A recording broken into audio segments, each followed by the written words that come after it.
বউয়ের ক্ষেত্রেও কি তাই হবে নাকি? বিশাল বিপাকে পড়েছেন ঢালিউড চিত্রনায়িকা পরিমণি। আর এই বিপদের ফলে হুমকির মুখে পড়তে যাচ্ছে পরিমণির ক্যারিয়ার। কলকাতায় পরিমণির প্রথম সিনেমা ফেলু বকশী।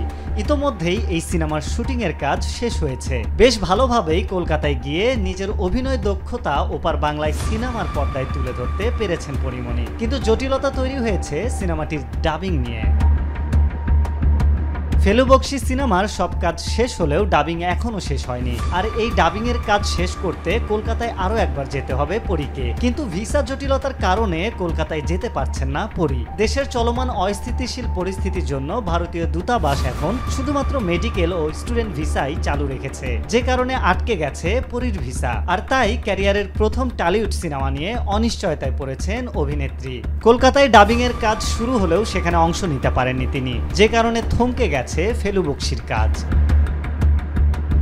প্রসঙ্গত, টলিউডের নতুন সিনেমা ফেলু বকশীতে 3 সেলিব্রিটিকে একসঙ্গে পর্দায় আনছেন ভারতীয় পরিচালক দেবরাজ সিনহা। থ্রিলার গল্পের এই সিনেমায় প্রধান 3 চরিত্রকে কেন্দ্র করে গল্প এগোবে, যার একটিতে অভিনয় করতে দেখা যাবে পরিমণিকে। পরীর সঙ্গে বাকি 2 গুরুত্বপূর্ণ চরিত্রে অভিনয় করতে দেখা যাবে কলকাতার মধুমিতা সরকার ও সোহম চক্রবর্তীকে।